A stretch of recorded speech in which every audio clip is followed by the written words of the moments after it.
రాముడే కాదు పా దేవుడు వచ్చాడా దేవుడా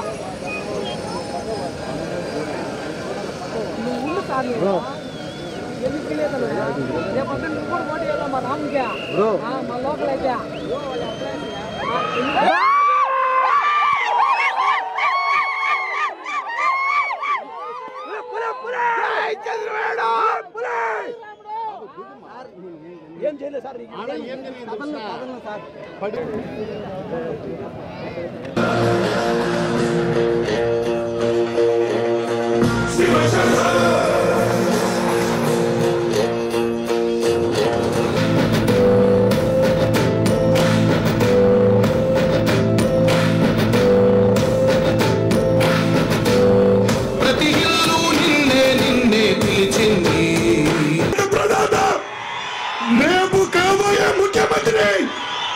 నారా చంద్రబాబు నాయుడు గారికి అలాగే పోటీ నుంచి ఎమ్మెల్యే అభ్యర్థిగా నన్ను ఎంపీ అభ్యర్థిగా కిరణ్ గెలిపిస్తారా లేదా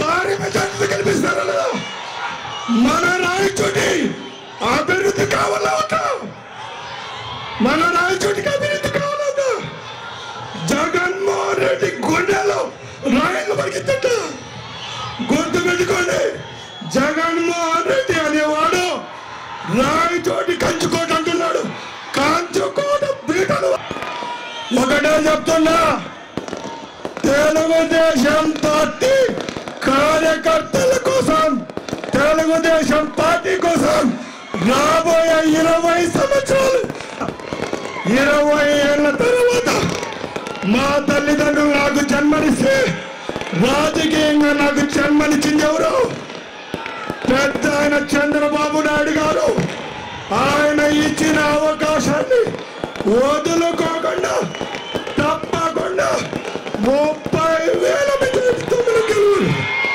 ఇంకా నాకు గొంతు లేదు పెద్దలు మాట్లాడతారు జై హింద్ జై చంద్రబాబు నాయుడు గారు జై తెలుగుదేశం ఏ తమ్ముళ్ళు క్రాకర్స్ ఆపాలి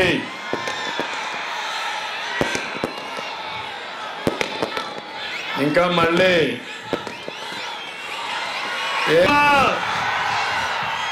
అవును అంటే గట్టిగా చెప్పండి అవునని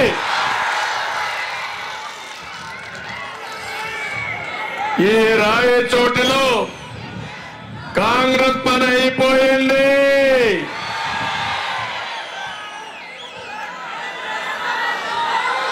నల్లారి కిరణ్ కుమార్ రెడ్డి గారి చేతుల్లో ఎంపీ చిత్తుగా ఓడిపోవడం ఖాయమైపోయింది శ్రీకాంత్ రెడ్డి ఎగిరి పడ్డాడు కానీ సరైన జోడి అవునా కాదా ఓడిస్తారా లేదా కాంగ్రెస్ పార్టీ పని అయిపోయింది ఇక కడప ఎవరి ఇలాకా కాదు ఏ పెత్తందారుల కిందన బానిసలుగా పనిచేయాల్సిన పని లేదు 13వ తారీఖు మార్పుకు నాంది గెలుపు మనది అభివృద్ధికి పునాదేసుకోవాలి రాయచోట్లో ఉండే మీరు సిద్ధమా తమ్ముళ్ళు ఆడబిడ్డలు మిమ్మల్ని అడుగుతున్నా నేను అడుగుతున్నా మిమ్మల్ని అందరినీ ముఖ్యమంత్రిగా సైకో జగన్ అయ్యాడు రాయచోటికి ఏమైనా పనులు చేశాడా అని మిమ్మల్ని అడుగుతున్నా ఏదైనా అయ్యాయని మిమ్మల్ని అడుగుతున్నా పోనీ కడపలో స్టీల్ ఫ్యాక్టరీ వచ్చిందా తమ్ముళ్ళు అని మిమ్మల్ని అడుగుతున్నా సొంత జిల్లాలో రైతుకు ఒక చిన్న పని, ఒక సాగునీటి ప్రాజెక్టు పూర్తి చేశాడా అని అడుగుతున్నా మిమ్మల్ని. నేను ఈరోజు ఒకటే సవాల్ విసురుతున్నా. కిరణ్ కుమార్ రెడ్డి గారు సీఎంగా ఉన్నప్పుడు ఈ ప్రాంతానికి మేలు చేసిన వ్యక్తి, మళ్ళీ ఎంపీ అయితే కేంద్రంలో కూడా పలుకుబడి ఉన్న వ్యక్తి. తప్పకుండా ఈ ప్రాంతానికి న్యాయం జరుగుతుందని మీ అందరికి విజ్ఞప్తి చేస్తున్నా. ఏమైనా ₹1 ఖర్చు పెట్టాడా అని మిమ్మల్ని అడుగుతున్నాను. కరువు ఉంటే అధికారులు వెళ్ళి జిల్లాలో కరువు ఉంది సార్ అంటే, మీ ముఖం కరువు ఎక్కడుందిరా, నా జిల్లాలో కరువు అంటే అవమానం అని చెప్పిన సిగ్గులేని ముఖ్యమంత్రి, ప్రజలంటే లెక్కలేని వ్యక్తి ఈ జగన్మోహన్ రెడ్డి అని చెప్పిన మీకు తెలియజేస్తున్నా. తమలో నేను అడుగుతున్నా, ఎన్నికల మేనిఫెస్టో జగన్మోహన్ రెడ్డి అమలు చేశాడా అని మిమ్మల్ని అడుగుతున్నాను. 99% చేశానంటున్నాడు. చేశాడా అని మిమ్మల్ని అడుగుతున్నా. కాదు, 99% చెయ్యలేదు. ఎన్ని మార్కులు వేస్తారు తమ్ముళ్ళు ఈ జగన్మోహన్ రెడ్డికి? గుండు 0 మార్కులు, అవునా కాదా? నేను అడుగుతున్నా, మీ జీవితాల్లో ఏమైనా మార్పు వచ్చిందా? మీ ఆదాయం పెరిగిందా? మీ ఖర్చులు తగ్గాయా? మీ జీవన ప్రమాణాలు మెరుగుపడ్డాయా? ఇంకెందుకు తమ్ముళ్ళు ఈ చేతగాని ప్రభుత్వం? ఇది ఒక కోతల ప్రభుత్వం, అవునా కాదా? తమ్ముళ్ళు, పెట్రోల్ డీజిల్ ధరలు పెరిగాయా లేదా? కరెంటు ఛార్జీలు పెరిగాయా లేదా? ఎన్నిసార్లు పెరిగాయి? 9 సార్లు పెరిగాయి, అవునా కాదా? తెలుగుదేశం ఉన్నప్పుడు ₹200 కరెంటు, ఇప్పుడు ఎంత తమ్ముళ్ళు? ₹1000 అయిందా లేదా?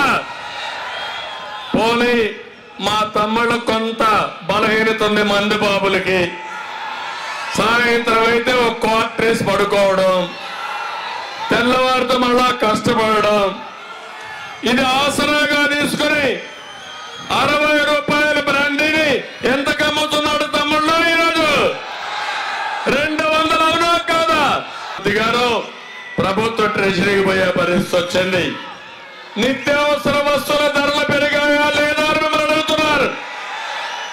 ఇవన్నిటికీ సమాధానం చెప్పకుండా ఆయన వచ్చి మాట్లాడుతున్నాడు.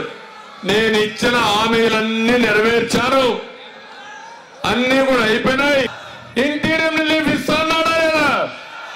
ఎన్ని వారాలని తమ్ముళ్ళు చేశాడా అని అడుగుతున్నా. జాబ్ ఇస్తానడు, కట్టించావని అడుగుతున్నా. అదే మరి ఎస్సీలకు, ఎస్టీలకు, బీసీలకి, మైనారిటీకి 50% ప్రభుత్వ పనులు రిజర్వేషన్ పెడతానడు. పెట్టాడా తమ్ముడు అని అడుగుతున్నా. నేను ఒకటే చెప్తున్నాను, 2019 కంటే ముందు ముద్దులు పెట్టాడు, వరాలు ఇచ్చాడు, మీరు మైమర్చిపోయారు.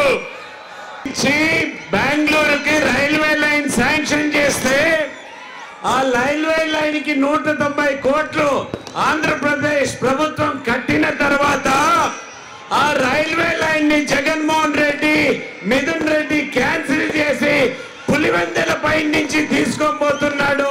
రాయచోటికి రైలు లేకన్నా ఇది సమంజసమా అనేది ఒక్కసారి ఆలోచన చేయాలి. మనకు 10 సంవత్సరాల నుంచి ఎంపీగా ఉన్నాడు, ఒక పని కూడా చేయని ఎంపీ ఎవరైనా ఉన్నారంటే అది కేవలం మిథున్ రెడ్డి గారే. వారు